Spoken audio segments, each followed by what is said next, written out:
Welcome back from that short break. If you are just joining us, this is ATN Health Forum, where we make a compilation on critical health issues designed to reach all segments of the society and provide solutions through the instrumentality of medical professionals. And today we have with us a resident doctor at the University of Port Harcourt Teaching Hospital in person of Dr. Alerichi Wala. Dr. Alerichi, you're welcome. Thank you so much. All right, it's a pleasure to have you on the show today.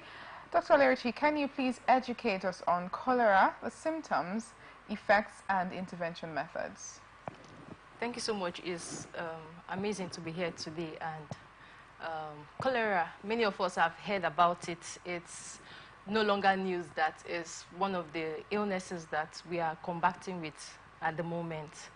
So cholera is an acute diarrheal disease caused by a bacteria known as Vibrio cholerae.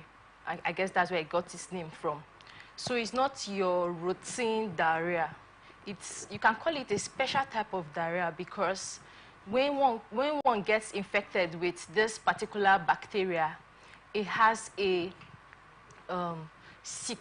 has its effects on the what we call the gastrointestinal system, different from the other typical diarrhea. And it has been there since about 1972. At different times, there's an outbreak, it resolves, and this year we are battling with one of those outbreaks. How is it gotten? Typically, we'll say it's gotten through the fecal-oral route. What does that mean? It means that fecal means feces, oral, through the mouth. By either your water or your food, in any way this bacteria gets into your system through your mouth, you become infected with this particular special bacteria, if you may call it.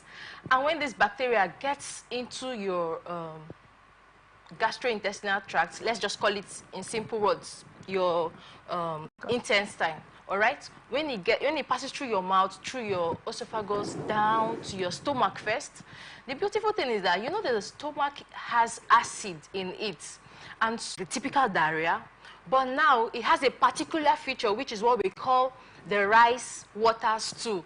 You know, when you parboil your rice, you notice that the color of the rice is the water. When you parboil, it's whitish. That is what is likened to the rice water stool. And so this particular bacteria causes you to lose so much fluid in the stools.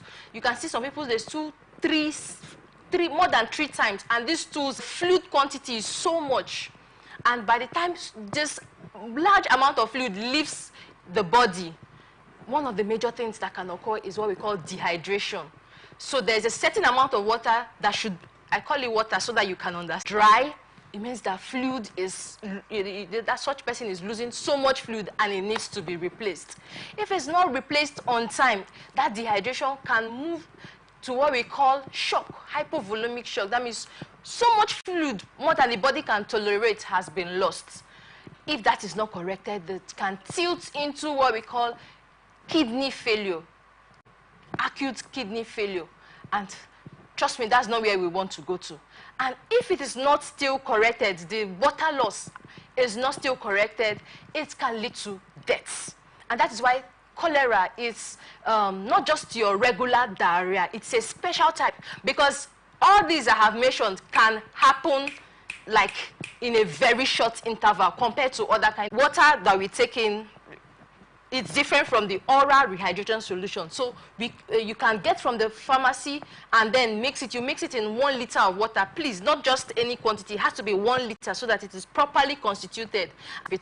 At the hospital, the doctors will see you in an outbreak. So we need to curb it fast because it actually can spread, and we don't want that spread. So in the hospital, beyond the oral rehydration solution, they will give you what we call some preventable. So if it's better, in any way you look at it, so how do we prevent?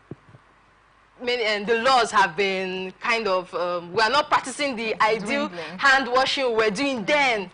When it was that 2019, 2020, everyone was conscious, washing hands. If you touch, but somehow COVID-19 has gone, and we have forgotten the role of washing hands. The truth is that in medicine, so I'm certain if we could see these organisms in our hands, probably we'll wash our hands more often. But we can't. But we need to be more conscious about hand washing.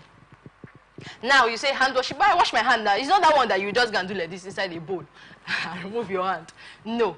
We are talking about washing your hands with soap, using clean water, preferably under a running tap. And you are gently washing, not that one you just do like this, but you're taking your time in between these areas. In fact, there are techniques for hand washing, but we won't go into that area. But you need to spend time, wash your hand, because with that you can prevent a whole lot of diseases. Aside hand washing, we encourage people to keep their nails short, because if you have long nails, you find that there's something. No, even when you urinate, you should wash your hands. You should actually wash your hands properly, and you air dry, or you clean with a towel, a clean towel. Sanitation around us. Okay, before you talk about sanitation, sorry to cut you short. Okay. There's I won't call it a myth. I've seen some, would I say, facts concerning this bathroom hygiene. It has been said that after using the toilet, don't just flush with the toilet cover up, based on particles spreading about like 5 meters on everything in the bathroom. So it's advisable to always close the toilet seat before flushing, yes, to contain that. Is that really? Yes, yes, yes. So in fact, that's why it was actually made. Okay. You cover. Because if you watch, sometimes when you flush, especially if the poo was not well formed, it can actually splash. So it's actually ideal to cover and flush. That's the proper thing. Okay. So I'm sure there are modalities to address it in those coastal areas. They are more prone compared to other parts of the society. And then what we call there's supposed to be a distance between the septic tank and your source of drinking water at home. There's ideally a distance, I think about 50 meters or so. But you know, people who builders and all that, some of them probably they do not know, or they do not have the luxury of space to actually separate it, because if your drinking water source is so close to the septic tank, there can be contamination. You know, this is soil, the fluids from the septic tank can actually seep in. So there should be such distances. Now, while we are advocating for hand washing, some have said we can also use the sanitizers we were using before. I'm sure many of us have thrown away our sanitizers. So we can start using it now to help curb this disease, because it has like I mentioned earlier, it has a risk of causing an outbreak. And it's not something, as a health professional, we want to combat with. So we can prevent it, and so we must work together, do everything within our within whatever we can do, we should do it to make sure that this disease is prevented. And one more thing I just remembered, our food, how we handle it. From the person that cooks it, the kind of water that is being used to cook it, and the temperature at which we eat it. It's said that Vibrio cholera prefers cold foods. So we are encouraged to eat our food warm or hot.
Should be formed. your stool ideally should be formed, right? So it comes through that cylindrical or conical shape down into your toilet bowl. That's the ideal thing. For some reasons, there are variants. Okay. All right. Thank you very much for that education. I was really enlightened. Right about now, we'll be going on a short break, and when we come back, we'll go right into the second segment of our show. So please stay with us.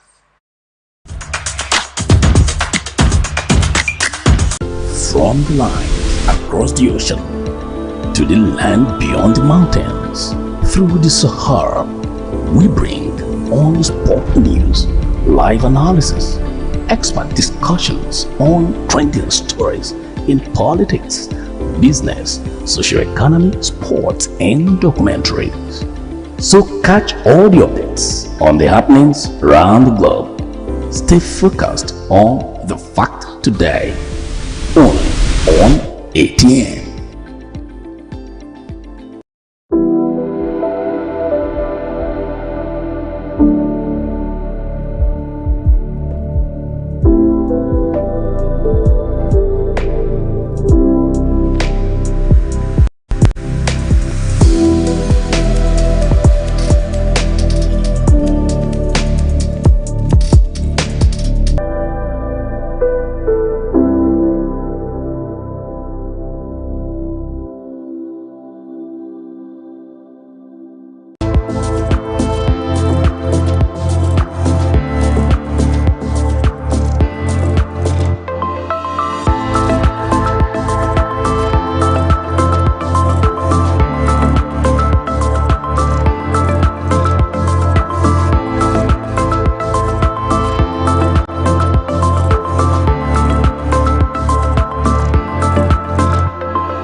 I hope nobody carry belle. Why you ask, oh? Because this road where they see so, it no guarantee safe delivery.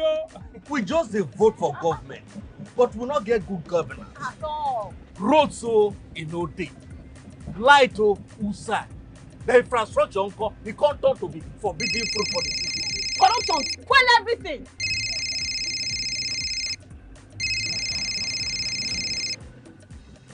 Hello? Hello, madam. Good afternoon. Good afternoon. My name is Mrs. Ayeni. I am calling from the Ministry of Humanitarian Affairs. Okay. Okay, I've been expecting your call. Madam, remove this your phone from loudspeaker. No, now my phone be like that. Hello? Are you there? Yeah.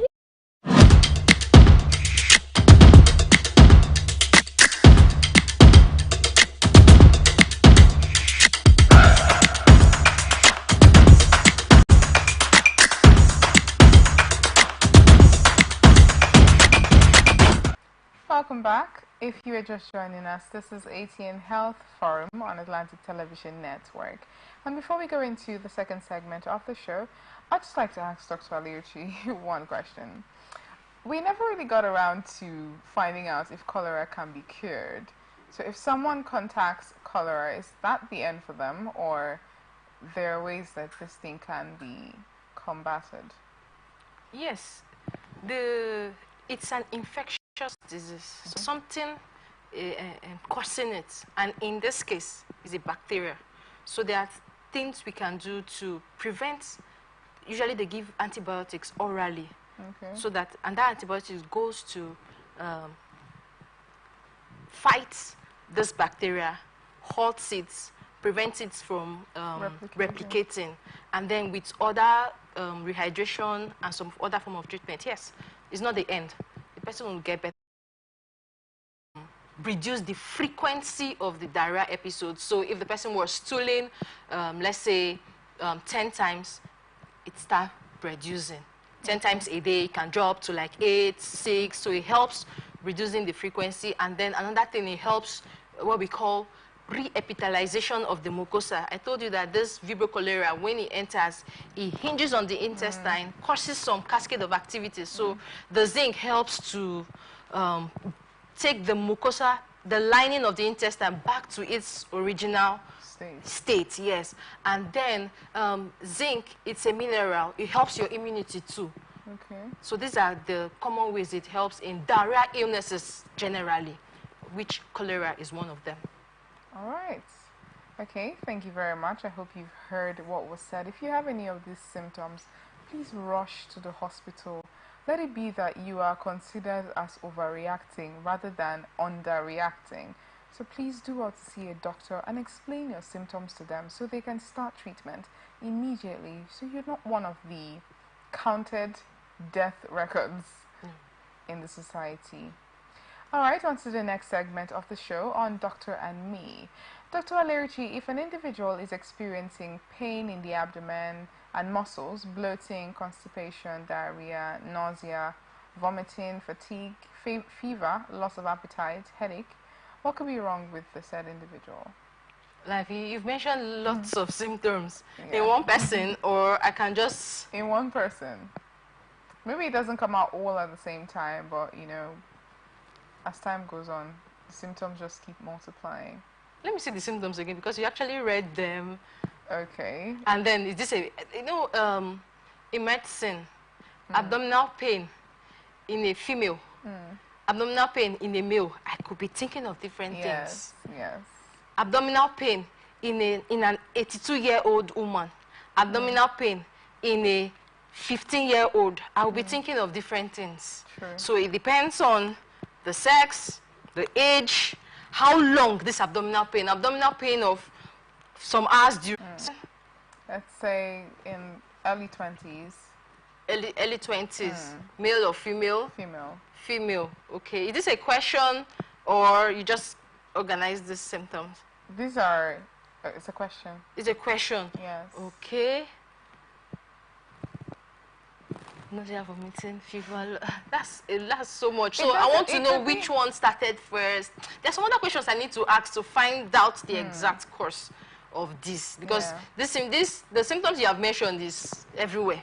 So I need to actually see this person, find out of all these, which one started first. Because in medicine, there's something we call chronological order. Okay. If a child comes now with fever and then later had convulsion, there's something I'm thinking of.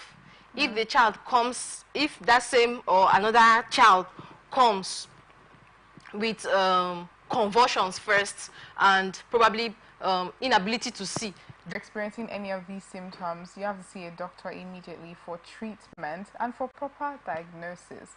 Don't just go and get over-the-counter medications and just say, I know this feeling, it's probably malaria or something. Always get properly diagnosed so you can be taken care of adequately. You see, that's what makes you a very good doctor. Many of them will actually take, you know, now malaria is endemic. Yeah. Like, we are living with malaria. Malaria is not, in quotes, a problem to us, as it were. We are living with it. So many people, once they have these symptoms that are not, let's say, non-specific, they can't tie it down to anything. They will just start with malaria, but taking anti-malaria. And by the time, if they get better, fine, okay, that's okay, it was actually malaria. But by the time it's persisting, or it feels like it has actually resolved, and in no time, the malaria is back again. It's at that time people will now visit the hospital. Yeah, exactly. I wanted to say, isn't it possible that sometimes the component of the drug that you took just suppressed the other symptoms you were feeling, not that you actually addressed It's a possibility, yes. Okay. It is.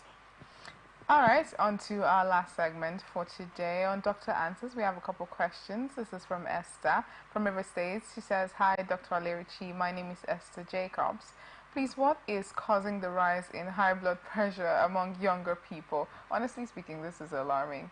Actually, we've had a whole lot of oh, have you checked your BP? I'm like, this wasn't so in the last how many years? Maybe it's the economy. Who knows? It's possible. It's possible. So, am I supposed to? Yes. All right. Thank you so much, Mr. Donald Eckert, for your question. No, that's from Esther Jacobs. Thank you, Esther Jacobs, for your question. Yes, generally the incidence of high blood pressure is actually increasing in the young.